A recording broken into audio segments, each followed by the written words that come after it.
아멘. 함께 따라서 하시겠습니다. 교회는 은혜가 있는 곳입니다. 한 번 더 따라서 하시겠습니다. 교회는 은혜가 있는 곳입니다.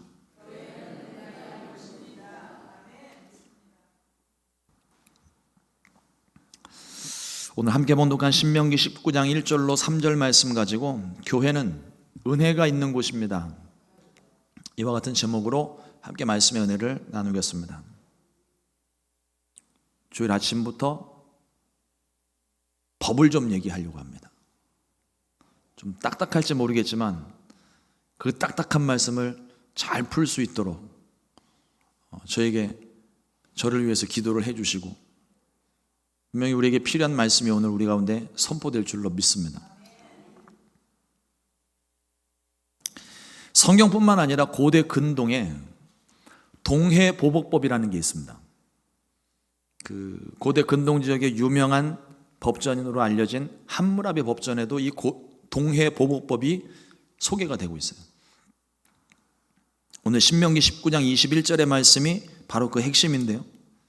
내 눈이 긍휼히 여기지 말라. 생명에는 생명으로, 눈에는 눈으로, 이에는 이로, 손에는 손으로, 발에는 발로이니라.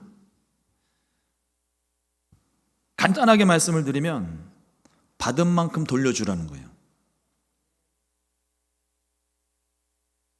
잔인하리만큼 내가 받은 만큼 복수해도 된다는 말씀이 이 말씀입니다. 다른 사람이 이를 다치게 했으면 똑같이 이를 뽑아내야 되고, 다른 사람이 손을 다치게 했으면 똑같이 손을, 눈을 다치게 했으면 똑같이 눈을 다치게 해주는 것이 이게 동해보복법의 핵심입니다.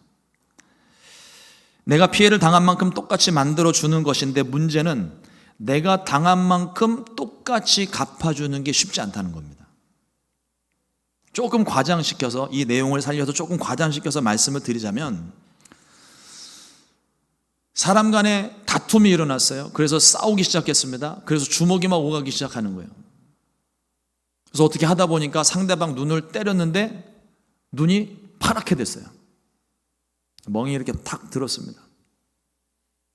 그러면 동해보복법에 의하면 맞은 사람이 똑같이 때린 사람을 한 대 때려주는 거예요. 그래서 파랗게 만들어주는 겁니다. 근데 사람의 힘의 강도가 다 다르고 맞는 사람의 신체 조건이 달라서 똑같이 파랗게 만들 수가 없습니다. 때렸는데 조금 덜 파랗게 됐으면 모자란 만큼 또 때려줘야 돼요. 때렸는데 나는 파랗게 되는데 상대방은 시커멓게 죽어 있으면 시커멓게 죽은 만큼 또 때려줘야 됩니다. 계속 이 일이 반복이 되는 거예요. 오늘날 우리 지금 법정에서도 내가 어떤 죄에 대한 형량을 받게 되면 그 형량이 부당하다 생각돼서 소송이 진행되고, 그 소송한 후에 또 다른 소송이 진행되고, 계속 소송이 반복되는 이유가 바로 이 동해보복법 때문에 그래요. 내가 원하는 대로 되지 않는다는 겁니다. 복수라는 것이 항상 그래요. 끝이 없습니다. 한번 복수심을 품게 되면 그 마음 가운데 상대방이 아주 망하기 전까지는, 거의 죽기 전까지는 그 복수하는 마음이 좀처럼 풀리지가 않습니다. 끊임없이 복수가 반복이 됩니다. 예수님께서 이 동해보복법에 대해서 말씀을 하셨습니다. 마태복음 5장 38절로 39절 말씀에 또 눈은 눈으로, 이는 이로 갚으라 하였다는 것을 너희가 들었으나 나는 너희에게 이르노니 악한 자를 대적하지 말라. 누구든지 내 오른편 뺨을 치거든 왼뺨도 돌려대며. 한마디로 복수하지 말라는 말씀입니다. 당한 사람은 억울할 거예요. 내가 2대를 더 맞았는데 왜 복수를 하면 안 되지? 2대 맞은 만큼 나도 때려주고 싶은데, 내가 더 세게 맞았는데, 맞은 만큼 갚아주고 싶은데, 그런데 예수님은 그거 하지 말라고 그러셨습니다. 도리어 더 더 맞으라고 하십니다. 더 내주라고 하십니다. 오른뺨 맞으면 왼뺨도 돌려대고, 겉옷을 달라고 그러면 속옷도 내주고, 오리를 가자 그러면 십리를 같이 걸어가지고, 그렇게 하라고 말씀을 하십니다. 왜냐하면 복수가 끝이 나질 않기 때문에 그래요.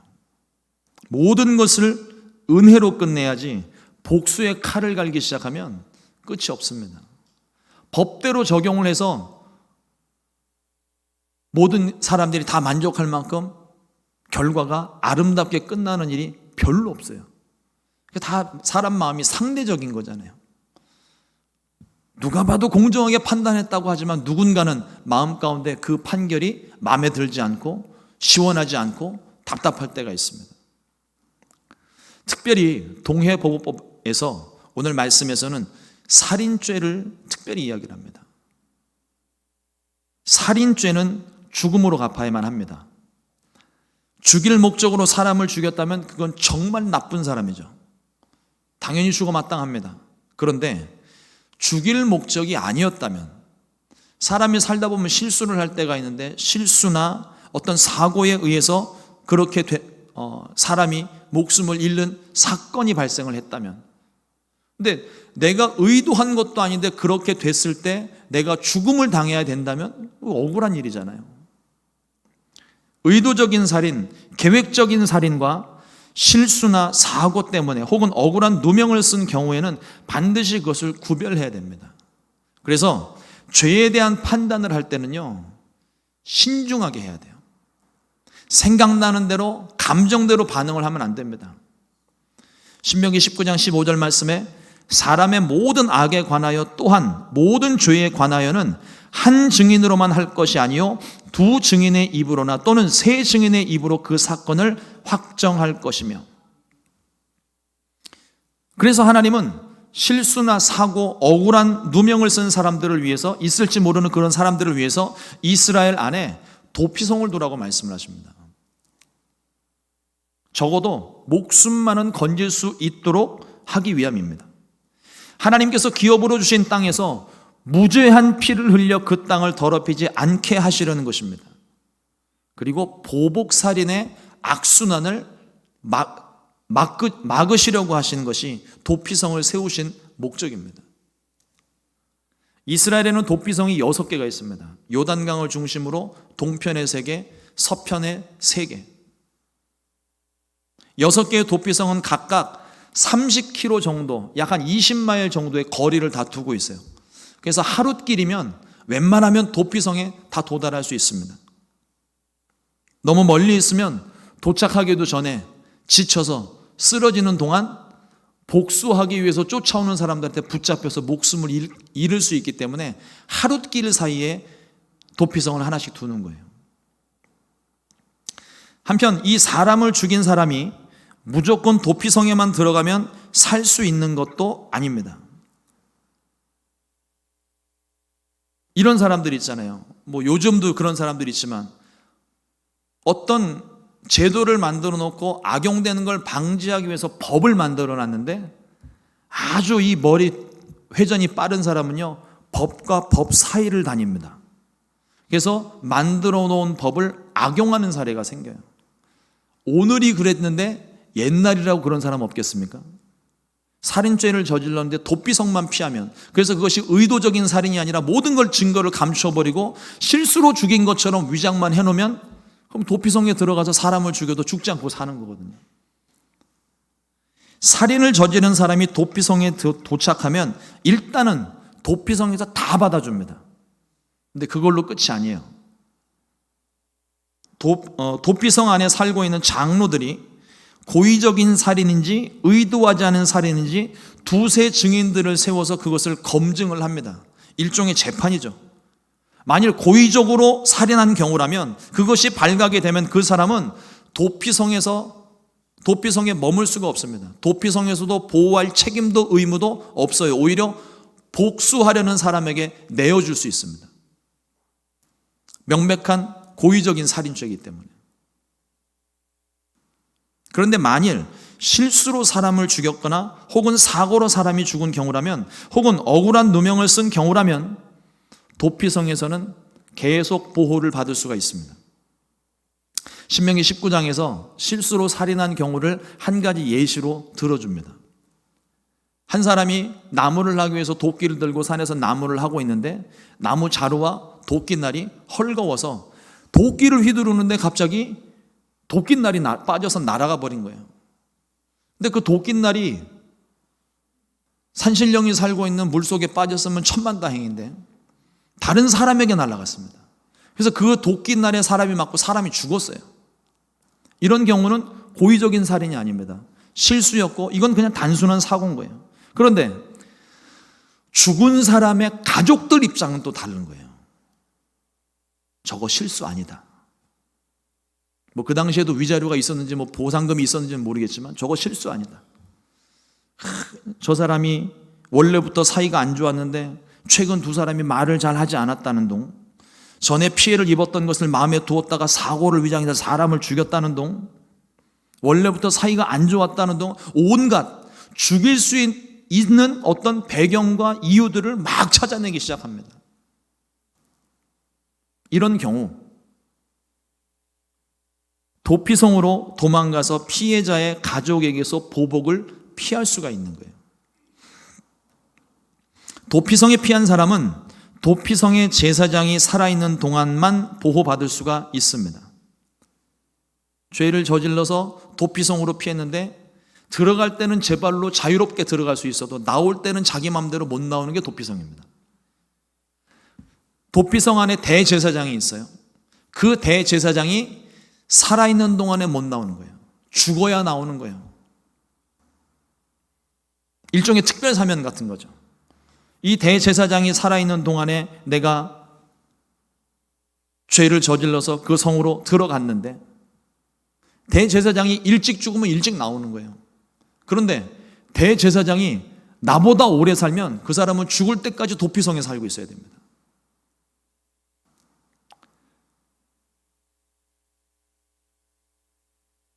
도피성에 대제사장이 살다가 대제사장이 죽어서 이제 특별 사면을 받고 밖에 나왔는데 복수의 마음을 칼을 갈고 있던 사람이 기다리고 있다가 그 사람을 보복해서 죽게 만들면 그건 살인죄가 됩니다. 굉장히 좀 억울한 면이 없지 않아 있을 수 있는데 실수로 인한 죽음에 대해서 더 이상 살인이 이어지지 않도록 막고자 하는 것이 도피성의 목적이에요. 도피성은 실수로 살인한 사람을 보호하는 곳이기도 하지만 또 다른 의미에서는 대제사장이 살아있는 동안에 도피성을 나갈 수 없기 때문에 일종의 감옥 같은 곳이기도 합니다. 도피성에서 사는 기간이 일종의 형량이 되는 셈인 거예요. 제가 이 주일날 아침부터 이 도피성에 대해서 이렇게 장황하게 설명을 드리는 이유는 지금부터 시작합니다. 하나님이 세우신 도피성은 하나님의 은혜가 머무는 곳이에요. 법대로 적용하는 곳이 아닙니다. 동해보복법에 의해서 자로 잰 듯 정확하게 내가 5cm의 상해를 입혔으면 5cm의 상해를 상대방에게도 입혀야 되는 그 동해보복법으로 법을 집행을 하게 되면 끊임없이 소송전이 일어나고 싸움이 멈추지를 않아요. 예수님께서 말씀하신 것처럼 동해보호법이 있을지라도 누군가 한 사람이 참고 그걸 거기서 끝내야 복수가 끝나는 겁니다. 하나님이 세우신 도피성은 하나님의 은혜가 머무는 곳. 그래서 그 복수를 하지 못하도록 하나님이 제도적으로 법적으로 막아놓으신 거예요. 도피성은 고의가 아니라면 죽을 죄인에게는 살 길을 열어주시고 또 다시 회복할 수 있는 기회를 제공해 주는 곳입니다. 이 도피성이 예수님입니다. 교회가 세상 속 도피성입니다. 우리 모두가 죽어 마땅한 죄인이었지만 예수님 믿어서 예수님 내 마음 가운데 모셔드려서 우리는 용서받고 구원을 얻었습니다.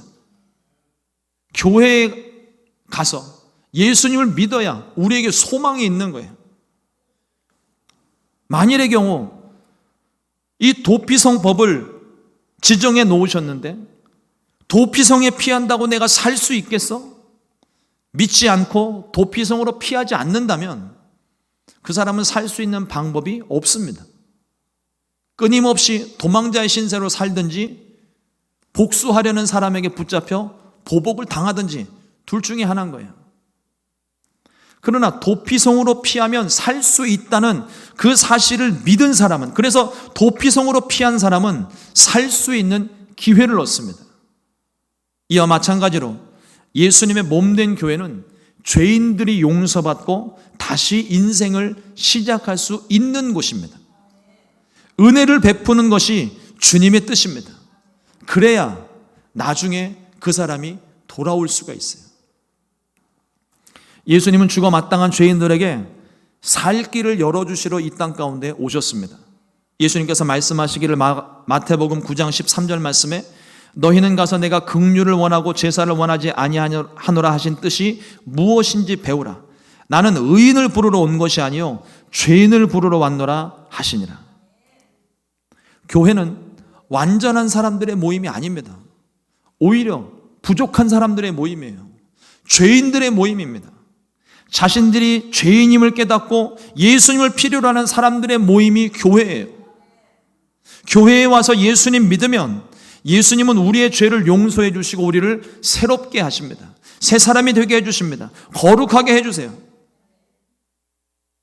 우리가 예수님을 믿었기 때문에 거룩한 사람인 거지, 내가 거룩하기 때문에 예수님 믿는 게 아닙니다.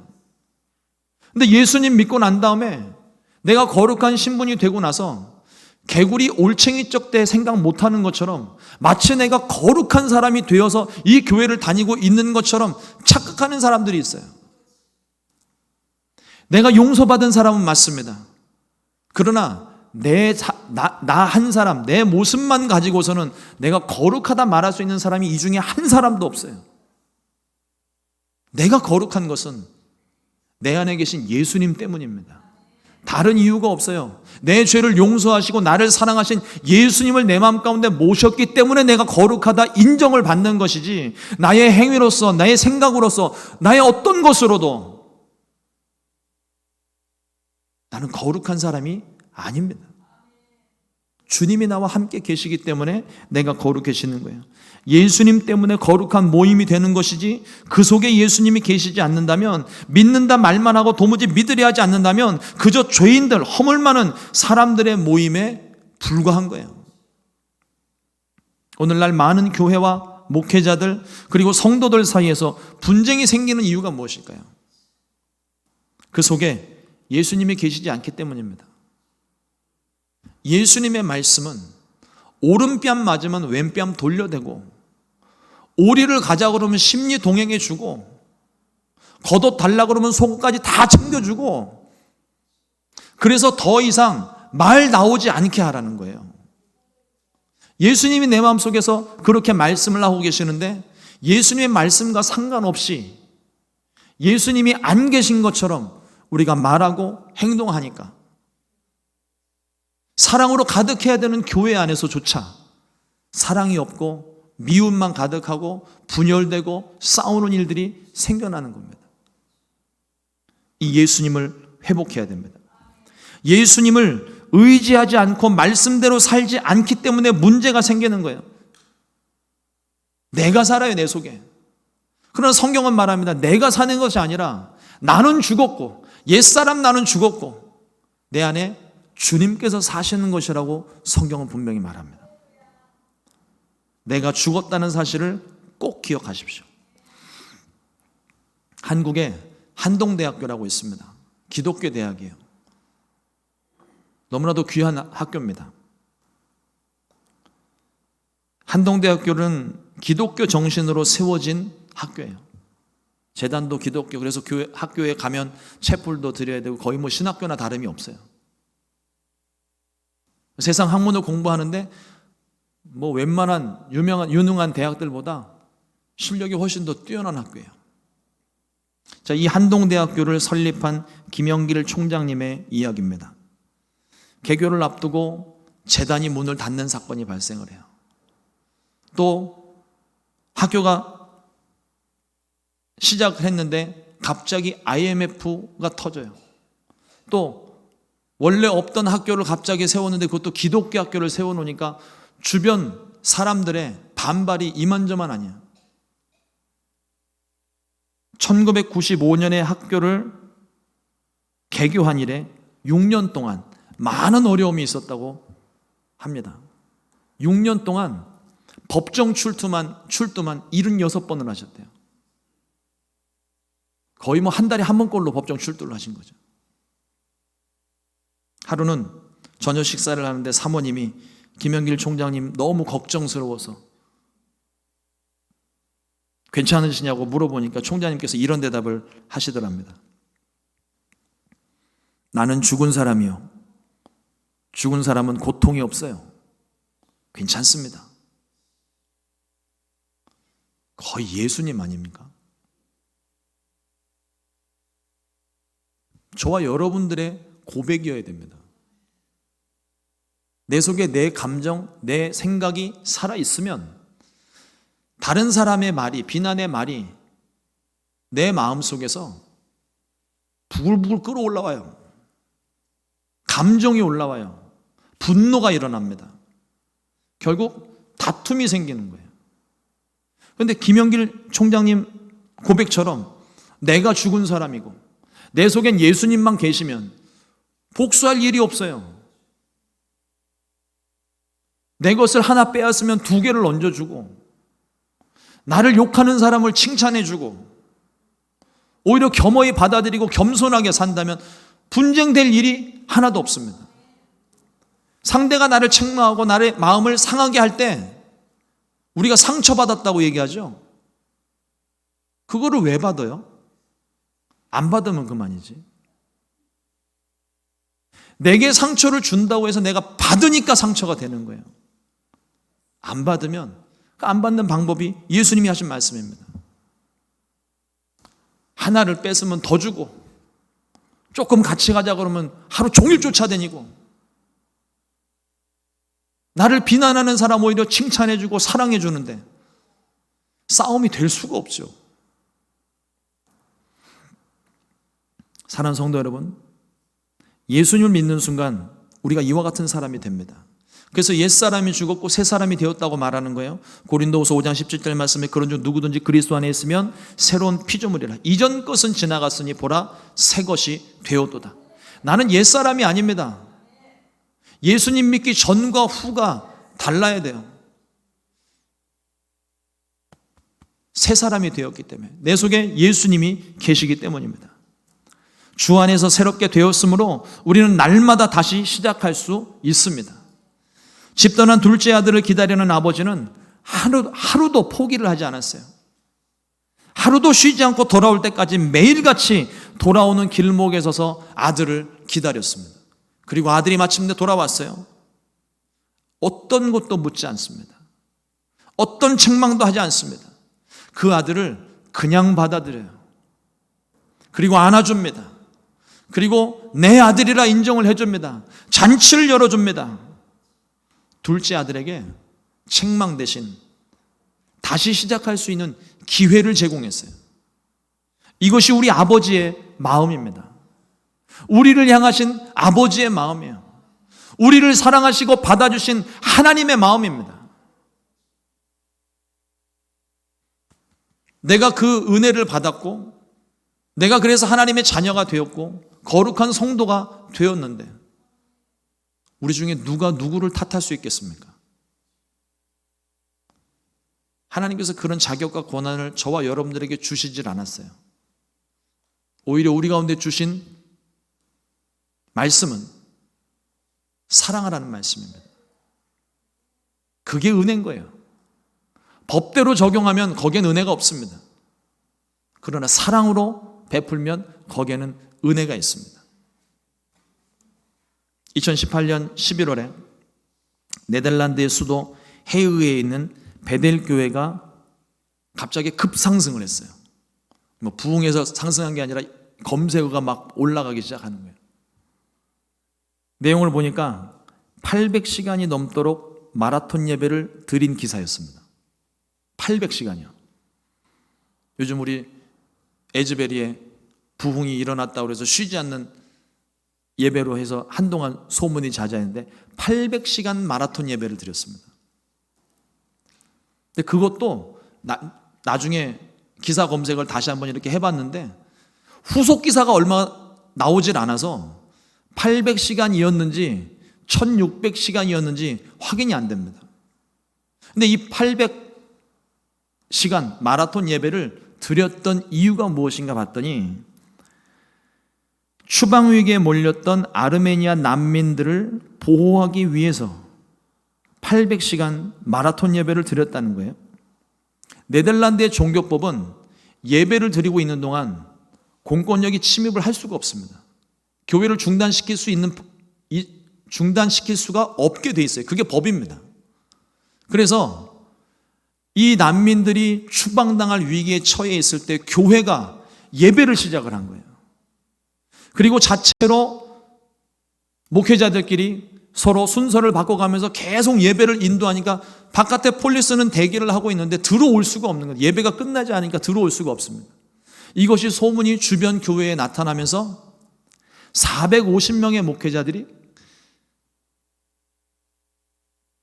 순서를 바꿔가면서 그 난민들을 지키기 위해 지속적으로 예배를 드립니다.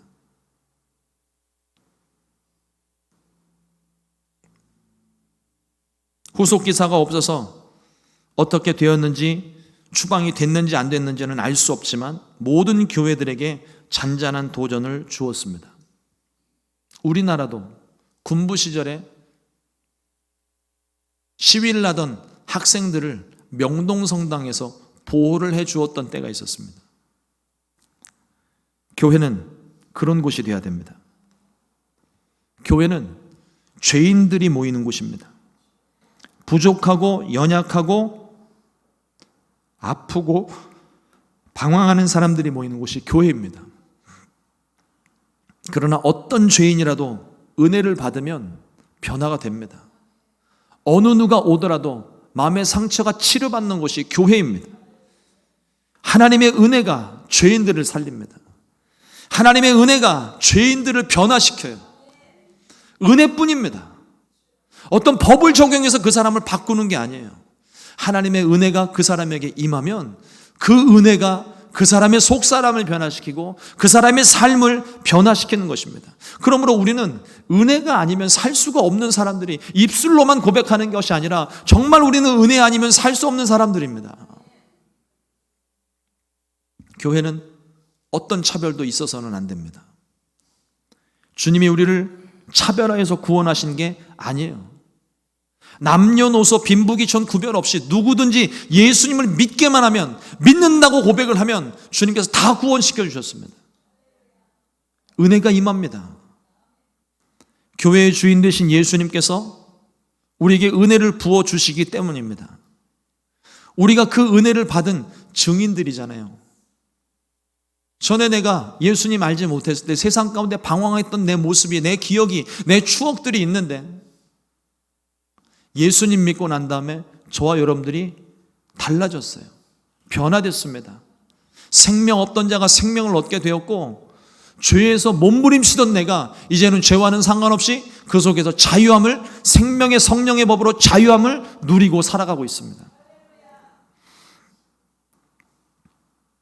우리가 받은 은혜가 있습니다. 그렇다면 부어주신 은혜가 차고 넘쳐 흘러서 사방으로 계속 퍼져나가야 됩니다. 내게 은혜를 베푸신 것은요, 나 한 사람에게만 베푸시는 은혜가 아닙니다. 나를 통하여서 하나님이 기대하시는 영혼들이 있어요. 나를 통하여서 하나님이 회복시킬 영혼들이 있어요. 나를 통하여서 치료하실 영혼들이 있습니다. 그들에게 그 은혜를 베풀라고 오늘 저와 여러분들에게 여전히 은혜를 베풀고 계시는 거예요. 그러므로 여러분들 은혜를 더 충만하게 경험하십시오. 그리고 그것이 나 한 사람에서만 머물지 말고 내 주변의 이웃들에게, 어렵고 힘든 사람들에게, 상처나고 아픈 사람들에게 그 은혜가 흘러갈 수 있게, 그래서 그 사람도 내가 받은 은혜를 그 사람도 누릴 수 있도록 베푸는 것이요,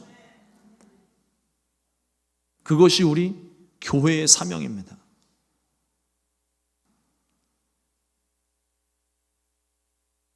교회는 죄인들이 살기 위해 찾아오는 교회가 되어야 됩니다. 찾아오는 죄인은 이유 없이 다 받아줘야 돼요.